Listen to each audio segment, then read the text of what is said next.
Assalamualaikum warahmatullahi wabarakatuh. Berjumpa kembali dengan saya tentunya di cerita horor. Bagaimana kabar kalian? Semoga baik-baik saja ya, dan dijauhkan dari berbagai mara bahaya. Amin. Nah, bagi kalian yang belum subscribe, silahkan subscribe terlebih dahulu supaya tidak ketinggalan cerita-cerita seram selanjutnya. Nah, di video kali ini saya akan membawakan cerita. Sebelum mulai ceritanya, seperti biasa, di dalam cerita ini semua nama dan tempat disamarkan demi menjaga privasi. Langsung saja, seperti apa ceritanya? Simak video ini sampai habis. Daripada penasaran, tak usah kelamaan lagi, kita masuk ke ceritanya.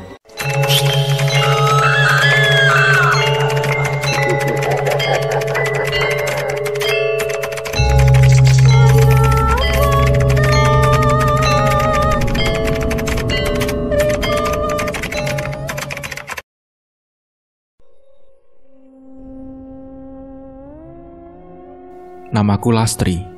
Aku adalah seorang PNS yang mengajar di sekolah tingkat dasar di kotaku. Suamiku bekerja di dinas pemadam kebakaran. Aku mempunyai satu anak perempuan, usianya 16 tahun. Walaupun kehidupanku sederhana, jauh dari kata mewah, tapi hidupku bahagia. Apalagi aku mendapatkan kabar gembira dari suamiku, bahwa dia telah dipromosikan oleh atasannya menjadi kepala bagian di dinas pemadam kebakaran. Tetapi tanpa aku tahu, ternyata itulah awal bencana yang akan menimpa keluargaku. Di sore itu, Assalamualaikum, Mah, Papa pulang. Waalaikumsalam, sebentar. Buru-buru aku ke depan membukakan pintu untuk suamiku dan mencium tangannya. Mah, alhamdulillah Mah, Papa sekarang naik jabatan Mah, jadi kabag di damkar, ucapnya sambil memelukku dan meletakkan tas dan sepatunya. Wah, alhamdulillah Pah, akhirnya naik jabatan juga. Kita harus mengadakan syukuran Pah, sambutku dengan penuh semangat. Iya Mah, nanti hari Minggu kita akan syukuran ya. Kita undang keluarga, teman-teman kerja Papa dan tetangga sekitar rumah ya, kata suamiku. Iya Pah, siap. Nanti Mama siapkan semuanya ya, kataku. Hatiku girang tak terhingga. Bagaimana tidak, belum genap 2 tahun, suamiku naik jabatan. Sungguh prestasi yang membanggakan. Hari Minggu pun tiba. Aku dibantu keluargaku mempersiapkan acara syukuran yang akan diadakan sore hari. Ketika berbincang-bincang dengan keluarga dan kerabat, sekilas aku melihat ada seseorang yang terus memandangiku dengan tatapan dingin tanpa ekspresi. Aku tidak tahu dia siapa. Apakah salah satu dari teman suamiku? Aku mencoba menyapanya, tetapi dia tidak membalas sapaanku. Sombong sekali sih orang itu, umpatku. Aku pun bersikap cuek dan kembali melanjutkan obrolanku dengan kerabat-kerabatku. Di saat aku sedang asik mengobrol, Bibi, pembantuku, menghampiriku dan berbisik. Bu, itu ada yang mau bicara sama ibu, ujarnya dengan wajah yang kelihatan tegang. Siapa Bi? Kataku. Saya juga tidak tahu Bu. Dia bilang katanya keluarga ibu dalam bahaya. Ada sesuatu yang tidak baik yang ditanam di tanah ini, kata Bibi. Apaan sih Bi? Kenapa dia bilang begitu? Di mana orangnya? Kataku ke Bibi. Itu Bu, di belakang di dekat dapur, jawab Bibi. Aku pun pergi ke belakang menemui orang itu. Kulihat ada seorang laki-laki yang sedang duduk bersila di belakang rumahku dengan beralaskan tikar. Laki-laki itu adalah orang yang tadi memandangiku ketika aku berbincang dengan keluarga dan kerabatku. Siapa dia? Kenapa dia menyuruhku untuk menemuinya secara sembunyi-sembunyi? Aku berjalan menghampirinya. Setelah tepat berada di hadapannya, aku mulai bertanya. Maaf Kang, ada perlu apa ya Akang memanggil saya ke sini? Apa Akang teman dari suami saya? Kataku kepada lelaki itu. Lelaki itu pun diam, melihatku dengan ekspresi yang sama seperti tadi. Kang, punten, aku memanggilnya lagi. Kali ini, dia mulai membuka suaranya yang parau. Teh, maaf kalau tadi saya bersikap tidak ramah. Itu karena saya melihat di belakang Teteh ada sesuatu. Terus ketika teteh mendekati saya mencium bau anyir dan tahu itu apa. Ada kuntilanak teh yang mulai ngikutin teteh, ucapnya. Sontak aku kaget mendengarnya. Belum sempat aku menyanggah, dia menambahkan, "Teh, bilang ke suami teteh, jangan terlalu percaya sama teman-teman sendiri, karena musuh itu bukan dari luar, tapi dari orang terdekat kita. Banyak-banyak ibadah dan berzikir teh. Insya Allah akan diselamatkan," kata lelaki itu lagi. Seakan tak percaya, aku membantah semua perkataannya. "Kang, akang ini siapa sih? Jangan sok tahu dengan kehidupan keluarga saya. Sampai saat ini, alhamdulillah teman-teman suami saya baik semua. Sekarang, lebih baik akang pergi dari sini. Kalau tidak, saya akan panggil suami saya nih," kataku. "Saya tadi hanya numpang lewat ke desa ini. Ketika saya melewati rumah teteh, saya melihat ada aura negatif teh berkumpul di tanah ini. Saya hanya memperingatkan teteh saja. Kalau teteh nggak percaya sama saya, nggak apa-apa. Tapi saya berpesan, jangan lupa selalu mengingat Allah teh." Setelah mengucapkan kalimat itu, orang itu lantas pergi. Setelah orang itu pergi, aku terus-terusan memikirkan perkataannya. Apakah benar ada seseorang yang berniat jahat kepada keluarga kami? Kalau memang ada, tujuannya apa?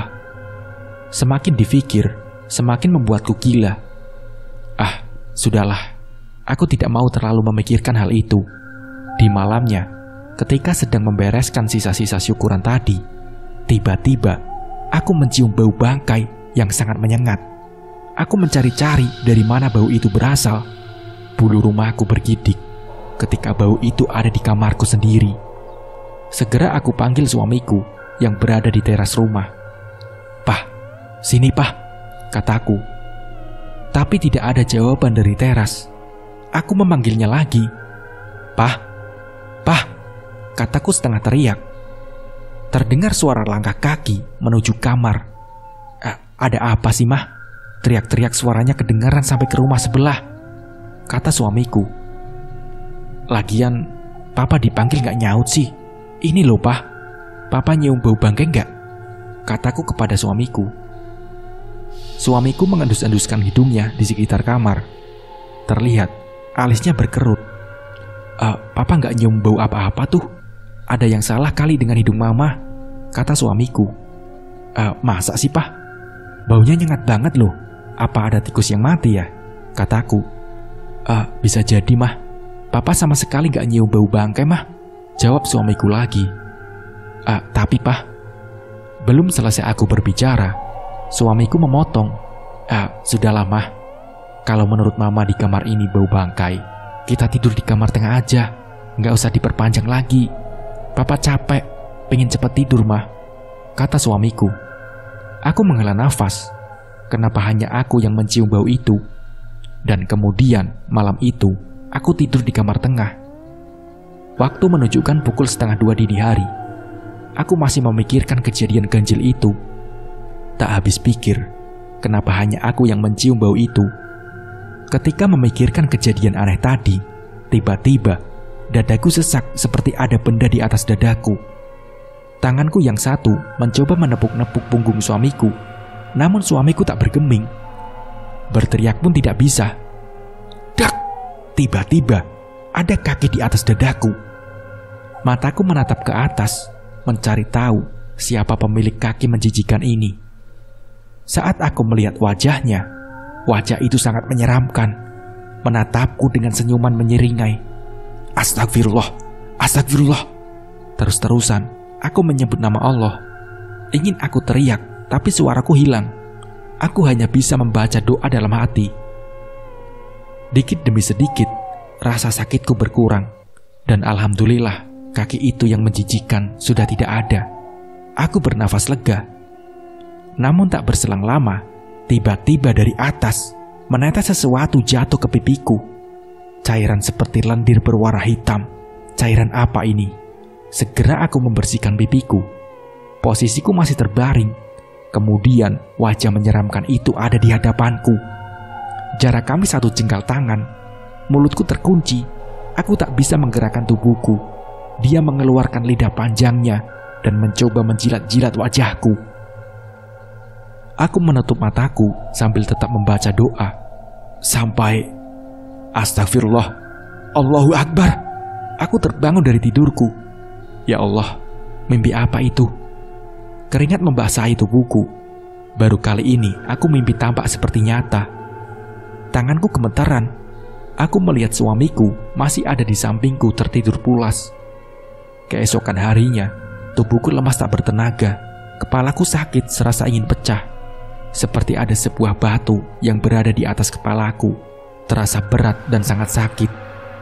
Badanku pun mengalami panas tinggi mencapai 40 derajat Celcius, membuat tubuhku terasa nyeri dan kesakitan. Keluargaku berpikir kalau aku memang sedang sakit medis pada umumnya. Oleh karena itu, mereka langsung membawakan ke rumah sakit dan langsung ditangani oleh dokter. Dokter pun menjelaskan, mungkin penyebabnya karena kelelahan, pikiran psikis dan lainnya. Pulang dari rumah sakit sekitar pukul 9 pagi. Di malam harinya, sekitar pukul 1 dini hari, tiba-tiba badanku panas. Aku pun berteriak-teriak sakit sekali. Tubuhku sangat dingin dan kepalaku begitu sakit. Suamiku memberikan obat yang tadi berikan oleh dokter. Keadaannya pun lumayan membaik. Tapi 3 jam kemudian, badanku kembali panas. Sampai pada suatu malam, aku sedang beristirahat di kamar sendiri. Suamiku ada dinas malam, jadi pulangnya besok pagi. Aku berdua dengan anakku. Aku mendengar suara wanita yang bersenandung seperti sinden. Aku benar-benar ketakutan sampai gemetar. Gimana tidak gemetar? Sinden yang aku dengar itu nyanyian memanggil kuntilanak. Lalu aku mengambil Al-Quran dan membaca ayat-ayat pengusir makhluk halus. Tak berapa lama, suara itu lenyap dan berganti dengan bau busuk yang menyengat hidung. Bau ini lagi. Apa ada tikus yang mati? Tapi ini baunya bukan bau bangkai tikus. Ini seperti bau mayat, ujarku dalam hati. Tak berselang lama, buk, ada suara di atap rumahku. Segera aku berteriak memanggil anakku yang berada di kamarnya. Mendengar teriakanku, anakku datang dengan tergopoh-gopoh. Mama kenapa, Mah? Tanya anakku. Mei, tolong kamu panggilkan nenek dan pamanmu ke sini sekarang, pintaku. Tanpa bertanya lagi, anakku langsung pergi ke rumah ibuku yang tempatnya persis di sebelah rumahku. Tak berapa lama, ibu dan adik lelakiku datang. Setelah ibu dan adikku datang, aku menceritakan kejadian barusan. Bu, tadi Tari mendengar suara wanita yang bersenandung. Lalu Tari baca Al-Quran.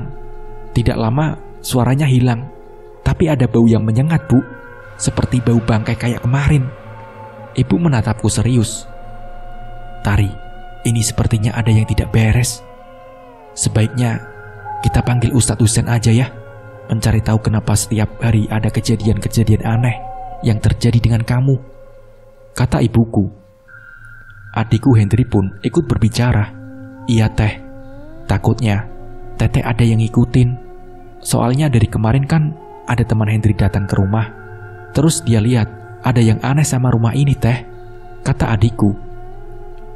Apanya yang aneh dengan rumah ini? Kan sebelumnya tidak ada apa-apa, tanyaku heran. Hendri juga tidak tahu teh. Tapi teman Hendri pernah bilang aura rumah teteh, auranya nggak bagus teh. Ada sesuatu di rumah teteh. Aku pun terdiam mendengarkan perkataan adik dan ibuku. Otakku mulai memikirkan kejadian-kejadian ganjil yang aku alami beberapa minggu ini. Saran ibu, kita panggil Ustadz Husein saja. Kita cari tahu ada apa sebenarnya, kata ibuku. Iya bu, baik. Tapi malam ini ibu tidur di sini ya bu. Tari takut bu, kataku. Kamu ini nggak malu apa sama anak kamu? Ibu mengejekku sambil tersenyum ke arah Melani. Melani pun menjawab, ya elah nek, yang namanya takut bisa terjadi sama siapa saja, mau tua ataupun muda. nanti kita tidur di ruangan tengah aja ya, Nek. Biar rame gitu. Mai juga takut, Nek, kalau tidur sama Mama berdua. Om Hendri tidur juga di sini kan? Tanyanya sambil memohon kepada Hendri. Adah, kalian ini penakut ya? Baiklah, kita tidur di sini, Bu. Ayah sama adik yang di rumah, jawab Hendri. Aku pun tidur bertiga di ruangan tengah, dan Hendri tidur di kamar tamu. Bersyukur tidak ada yang terjadi di malam itu. Sampai ketika malam berikutnya, aku kembali mendengar suara nyanyian dan mencium bau busuk di tempat yang sama di sekitar kamarku. Aku teriak-teriak memanggil suamiku. Untungnya, malam itu suamiku berada di rumah. Dia sedang bersama Ustadz Husein. Mendengar teriakanku, mereka menuju ke kamarku. Aku memeluk suamiku. Pah, aku takut, Pah. Tadi suara dan bau itu muncul lagi. Aku menangis ketakutan. Ustadz Husein paham, lalu dia menggelar sajadah di ruang tamu. Dia meminta suamiku untuk bergabung berzikir dengannya. Sementara aku disuruh untuk masuk ke kamar anakku. Saat Ustadz dan suamiku lagi berzikir, aku merasakan ada yang aneh di punggung dan pernafasanku, sakit dan sulit bernapas. Aku benar-benar ketakutan. Leherku seperti ada yang mencekik. Anakku terlihat panik. Dia membaca ayat kursi dan ayat Al-Quran yang ia bisa. Tak ada yang saya ingat selain rasa sakit yang tak terhingga. Aku teringat tentang membaca solawat. Spontan, aku baca solawat sehingga aku bisa berteriak. Papa, Pah. Mungkin karena terasa ada yang gak beres, suamiku langsung lari ke kamar. Aku menangis, ketakutan, dan badan penuh dengan keringat. Tak lama kemudian, Ustadz Husein mengambil air putih dan aku disuruh minum air itu yang sudah didoakan. Anehnya, badan terasa lemas dan ngantuk, dan saat itu pun aku tertidur. Aku pikir gangguan itu akan berhenti, tetapi ternyata salah. Gangguan kali ini lebih hebat. Sore hari sekitar jam 5 itu, aku sedang menonton televisi berdua dengan anakku. Saat itu, suamiku belum pulang. Tiba-tiba, punggungku dan telungkukku terasa sangat panas. Kepalaku rasanya sakit, sampai aku memukul-mukul kepalaku dengan remote TV. Mataku memerah panas, bibir kering, pecah-pecah, dan tubuhku benar-benar kesakitan, seperti sedang ditusuk jarum. Aku berteriak kesakitan, tanpa sadar aku telah menggigit bibirku sampai berdarah. Anakku Mei, yang saat itu berada di sampingku terkejut melihat mulutku mengeluarkan darah. Dia pun berteriak memanggil kakek dan neneknya. Mendengar teriakan dari Mei, orang tuaku dan Hendri langsung berhamburan mendatangi rumahku. Dan saat itu, aku tertawa-tawa seperti orang gila. Setelah melihat keadaanku, ayah berkata kepada adikku, "Ayo, kita panggil Ustadz Husein."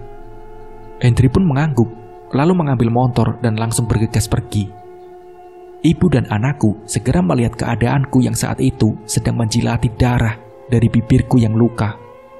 Tiba-tiba, aku bangun dari tempat dudukku dan berjalan menuju ruang belakang. Dan saat itu, tubuhku seperti dikendalikan oleh sesuatu. Ibu dan anakku mencoba mencegahku. Tapi apa daya, tenagaku 100 kali lebih kuat.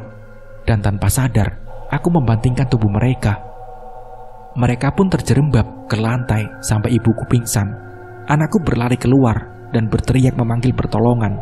Tetangga-tetanggaku berdatangan. Salah satunya adalah Pak RT.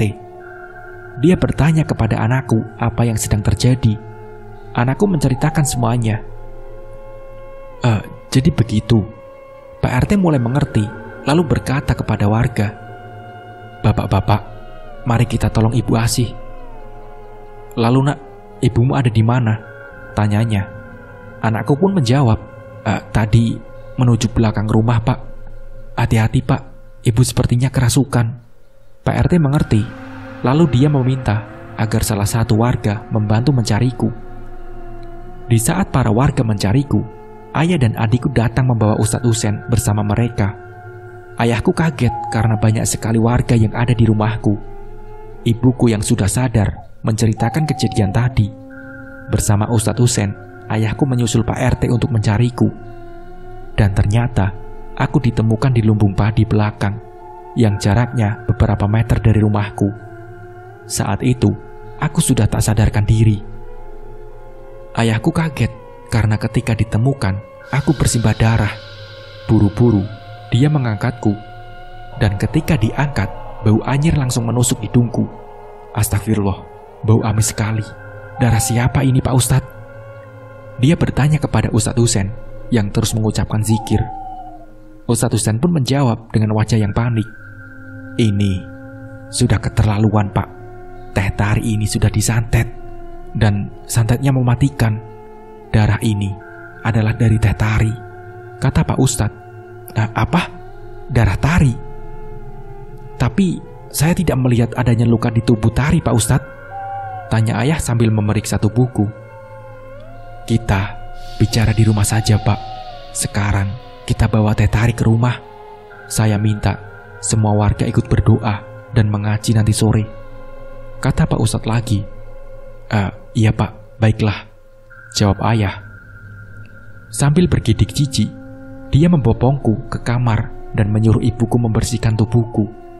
Ketika aku dibersihkan ibu, aku belum sadarkan diri, dan saat itu aku benar-benar tidak tahu apa yang sedang terjadi. Ibuku panik karena darah dari anusku tidak berhenti-henti. Lalu, ibu memakaikan tampon agar darahnya tidak tembus keluar. Di ruang depan, ayah dan Ustadz Husen serta Pak RT berkumpul membicarakan hal aneh yang terjadi kepadaku. Kejadian di luar nalar ini mau tidak mau menyoroti keluargaku. Sekitar jam 8 malam, suamiku pulang. Dia pun terkejut banyak orang yang mengaji. Buru-buru, dia parkirkan motornya dan masuk ke dalam rumah. Didapatinya, aku yang terbaring lemah. Lalu dia bertanya kepada ayah dan Ustadz Husen yang ada di halaman belakang. Pak, ada acara pengajian malam ini. Kok di rumah ramai sekali, Pak? Tanyanya sambil bergantian memandang ayah dan Ustadz Husen. Ustadz Husen menjawab, Ruth, ada yang ngirim santet ke keluargamu. Saya yang menyarankan agar warga di sini mengaji, karena hal itu bisa menangkal santet itu untuk sementara. Siapa yang melakukan, Pak Ustadz? Kata suamiku. Entahlah.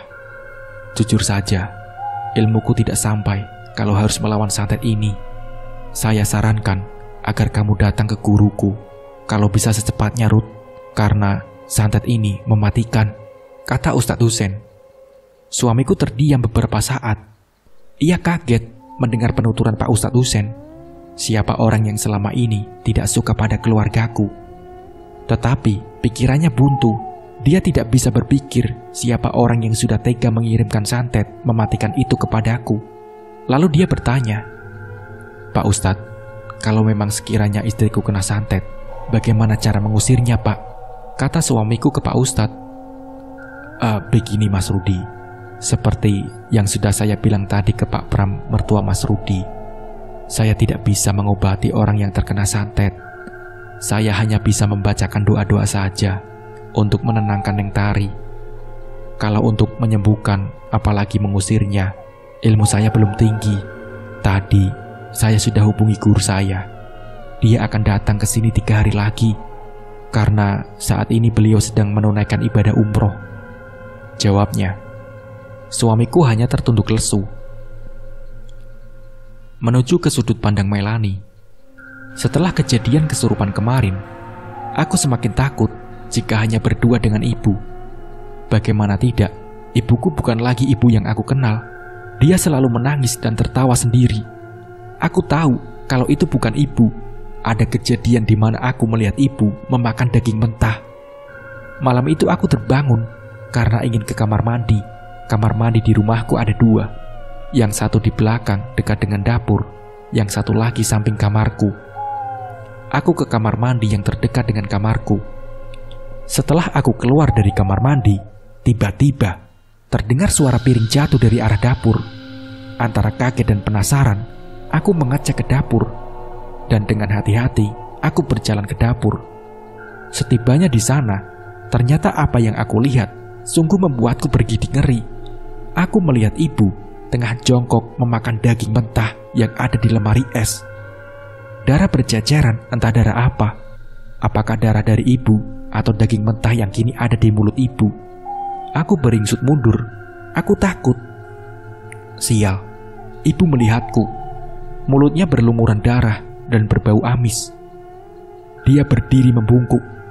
Kepalanya menengadah ke atas. Namun matanya melihatku melotot sembari menyeringai. Dia berjalan membungkuk mendekatiku. Astagfirullah. Segera aku berlari memanggil ayahku dan menggedor-gedor pintu kamarnya. Pah, Papa, Pah, buka Pah, cepat. Sesekali aku melihat ke belakang. Takut ibuku mengejarku. Dan benar saja, ibuku mengikutiku. Aku berteriak, Papa, Pah. Akhirnya, ayahku membukakan pintu. Dia terheran-heran melihatku menangis. Ada apa? Kenapa teriak-teriak sih? Kamu menangis? Tanyanya heran. Pah, aku lihat ibu sedang makan daging mentah, Pah, di dapur. Lalu ibu melihatku. Dia mengejarku, Pah. Aku takut sama ibu, Pah. Tangisku pecah karena takut. Ayahku mengerti. Ketika dicek ke dapur, ternyata ibu masih di sana memakan daging mentah. Ayahku mendekat tanpa takut membacakan ayat-ayat pengusir jin. Ayah memanggilku. Mei, ayo bantu Papa bacakan Mama doa-doa yang sudah diberikan Ustadz Husen, kata Papa kepadaku. Walaupun takut, aku menghampiri ayah dan ikut membacakan surat-surat yang telah diberikan Ustadz Husen. Ibuku terus-terusan berteriak, kurang ajar kau, kurang ajar kau. Panas. Teriakan ibuku mengagetkan anak tetangga rumah yang kebetulan sedang berkumpul. Mereka berbondong-bondong datang ke rumahku. Mereka sebaya denganku. Beberapa di antara mereka ada yang membantu ayah memegang tangan dan kaki ibu yang meronta-ronta. Sebagian lagi ada yang memanggil Ustadz Husen dan Pak RT. Suasana malam itu tidak kondusif. Ibu terus-terusan berteriak meracau. Kedatangan Ustadz Husen dan Pak RT membantu kami. Hingga akhirnya, jam 2 dini hari, ibu mulai tenang. Ibu sudah mulai bisa tidur. Setelah selesai membantu kami, Ustadz Husen dan Pak RT pamit pulang. Sementara anak tetanggaku dan teman-temannya berjaga di teras rumah. Jaga-jaga kalau kejadian lagi, katanya. Hari-hari berikutnya, aktivitas ibu hanyalah duduk, melamun dengan tatapan kosong. Setelah selepas maghrib, sampai jam 4 subuh, kadang dia berteriak-teriak histeris, kesurupan. Ustadz Husen menyarankan kalau ibu harus sering berzikir, mengaji, dan jangan dibiarkan tidur malam hari. Tetapi bagaimana beliau bisa melakukan hal itu, sedangkan beliau sendiri dalam keadaan kotor karena terus mengeluarkan darah dari organ vitalnya. Ditambah, ibu sekarang jiwanya seperti kosong. Kami sekeluarga sudah membawa ibu berobat, tetapi tidak ada hasil. Sampai pada suatu hari, Ustadz Husen datang bersama seseorang yang diketahui adalah gurunya. Beliau bernama Kiai Jafar, yang baru saja kembali dari ibadah umroh. Assalamualaikum, sapa Ustadz Husen dan Kiai Jafar. Waalaikumsalam Pak Ustadz. Sepertinya ada tamu dari jauh. Silakan masuk. Ayahku mempersilahkan mereka masuk. Tanpa basa-basi, Kiai Jafar menanyakan keadaan ibuku. Kemudian ayah menceritakan asal-muasal kenapa ibu bisa seperti itu. Lalu Kiai Jafar berkata, besok saya kembali ke sini lagi bersama para murid saya. Sekarang istirahat saja. Besok malam sepertinya akan menjadi malam panjang. Minumkan ini kepada Mbak Tari. Insya Allah malam ini tidak akan terjadi apa-apa. Saya menginap di rumah Ustadz Husen, ujarnya. Setelah berkata seperti itu, Kiai Jafar dan Ustadz Husen pamit pulang. Keesokan malamnya, seperti biasa, ibu sedang berada di kamarnya, masih dengan kondisi yang sama. Duduk melamun di jendela kamar, menatap keluar. Sambil melakukan tugas sekolah, aku menemani ibu. Aku sudah tidak takut lagi dengan beliau, karena beliau sekarang tidak pernah tertawa atau menangis tiba-tiba lagi. Beliau lebih banyak diam, walaupun aku tahu ada sesuatu yang buruk terjadi, tiba-tiba berbicara. "Ada tamu yang datang," kata ibuku. Aku sempat kaget karena ibu berbicara. Siapa yang datang, Mah?" Tanyaku sebelum aku sadar kalau ternyata ibu berbicara bukan denganku, tetapi dengan sesuatu yang lain. Tak berapa lama dari depan rumah, terdengar suara Ustadz Husein dan Kiai Jafar. Aku memperhatikan raut muka ibu. Dia tampak tidak senang dengan kedatangan Ustadz Husein dan Kiai Jafar.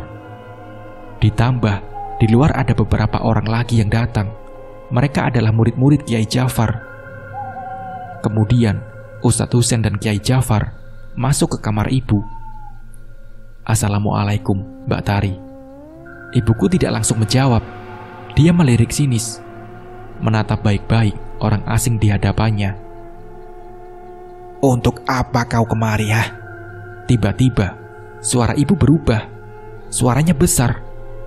Aku langsung sadar kalau itu bukan ibuku. Kiai Jafar mendekati ibu. Beliau memegang pundak dan punggung ibu. Sedangkan Ustadz Husein memijit-mijit telapak kaki ibu sambil membacakan doa. Lalu Kiai Jafar berbicara kepada sosok yang merasuki ibu. "Siapa yang berada di dalam tubuh ini? Keluar sekarang juga," kata Kiai Jafar. Sosok itu tertawa mengejek. Kiai Jafar tak menghiraukannya dan mulai membacakan doa. Begitupun dengan Ustadz Husein.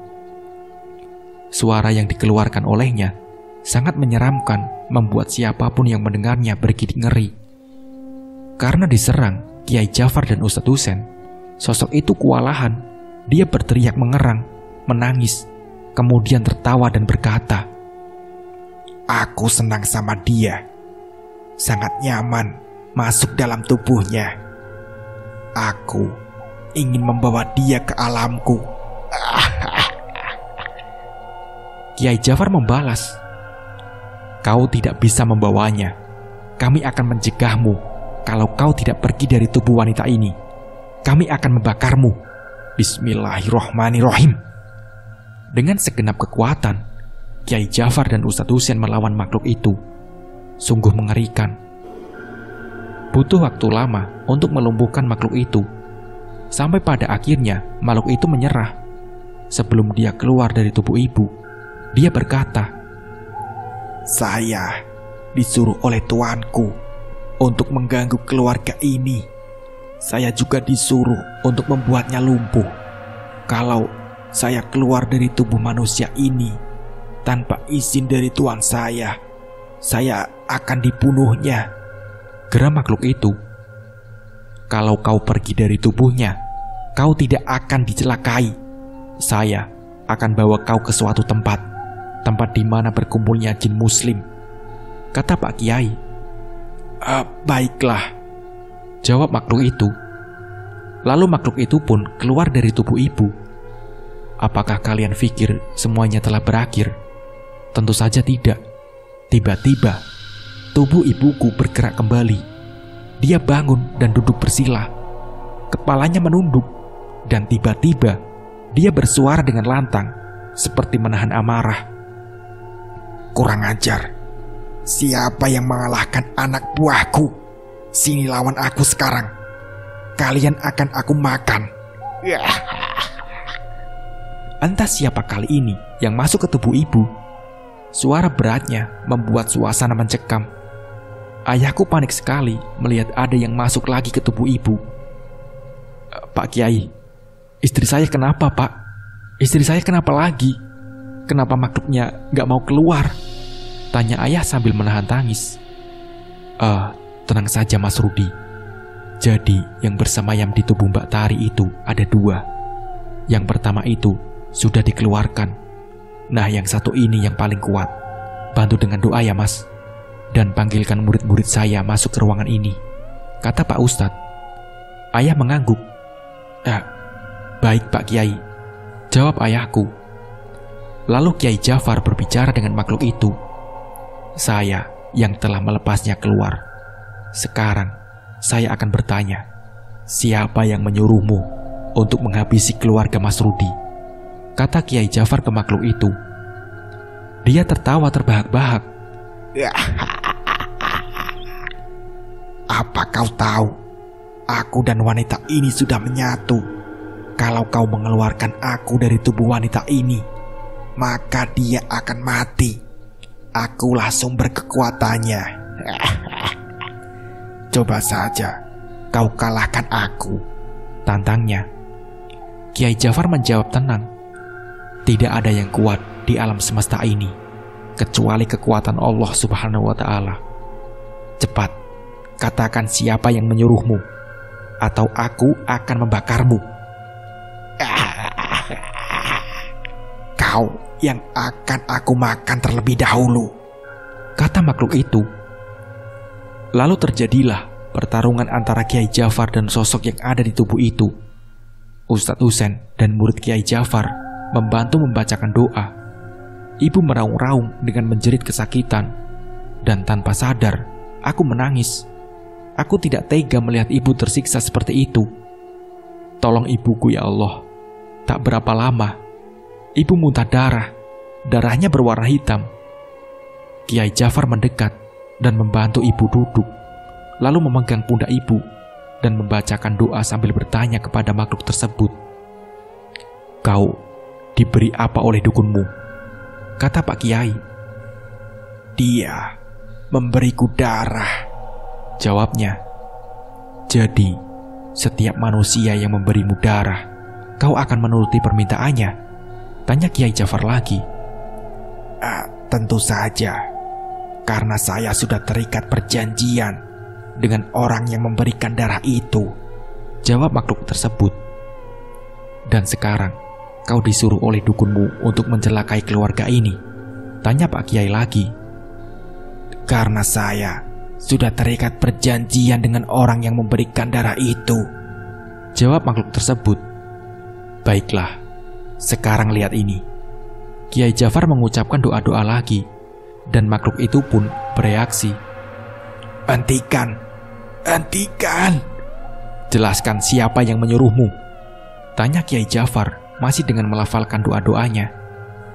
Jangan baca-baca itu. Jangan bakar saya. Akan saya beritahu, asal jangan baca itu lagi. Makhluk itu memelas. Baiklah, sekarang jelaskan, ucap Kiai Jafar.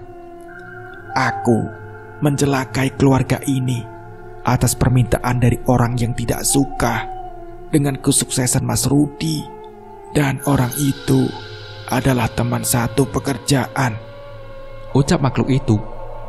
Maksudmu teman saya? Siapa namanya? Tiba-tiba ayahku menyela dan bertanya kepada makhluk itu. Saya tidak bisa mengatakannya. Saya sudah terikat janji. Sekarang lepaskan saya. Saya tidak akan mengganggu keluarga ini. Tapi orang itu tidak akan pernah berhenti sampai orang yang bernama Rudi itu mati. Prek. Tiba-tiba tubuh ibu ambruk. Ayah menggotong ibu dan membaringkannya di tempat tidur. Sepertinya ini belum berakhir. Ketika dukun itu tahu kalau jin-jinnya sudah dikalahkan, dia akan kembali mencoba mencelakai kalian lagi. Mbak Tari, jangan sampai ditinggalkan sendiri ya. Minta Mbak Tari untuk terus berzikir, selalu mengingat Allah, karena dengan selalu mengingat Allah akan dijauhkan dari segala jin yang akan mengganggu manusia. Santet darah sewu adalah santet yang mematikan. Untung saja saya datang tepat pada waktunya. Jika terlambat mengobati, Mbak Tari sudah pasti dia akan kehabisan darah dan meninggal. Untuk itu, kalian semua harus selalu waspada. Ingat, setelah ini, kalian jangan berhenti berdoa, karena saya yakin orang itu tidak akan berhenti mengganggu kalian. Tubuh kalian jangan terlalu kosong, ujar Kiai Jafar. Setelah memberikan pesan dan wejangan, Kiai Jafar dan muridnya pamit pulang. Hanya Ustadz Husain yang masih menemani ayah. Ibu sudah sadar sepenuhnya, namun tubuhnya masih lemas. Bagaimana tidak, dia dirasuki oleh jin yang benar-benar kuat. Aku saat itu lega, luar biasa, melihat ibuku sudah kembali. Beberapa hari setelah kejadian itu, ibu sudah terlihat sehat, walaupun dia sesekali sering didatangi sosok-sosok yang mengganggunya. Tapi ibu sudah siap menghadapi para jin-jin tersebut. Sebulan sekali, ibu melakukan ruqyah agar benar-benar sembuh total dari kiriman santet dari teman kerja ayah. Dan itu membutuhkan waktu yang sangat lama. 2 tahun, ibu baru sembuh total. Semenjak kejadian itu, ibu mempunyai kemampuan untuk bisa melihat hal gaib. Darah yang selalu keluar dari organ vital ibu berangsur-angsur sudah menghilang. Pernah ada yang menawari ayahku untuk mengirimkan kembali santet kepada si pengirim. Tapi ibuku melarang ayah. Menurutnya tidak baik kalau harus perang santet. Ibu sudah lelah dan tidak ingin membalas perlakuan buruknya. Biar Tuhan yang akan membalas semua perbuatannya.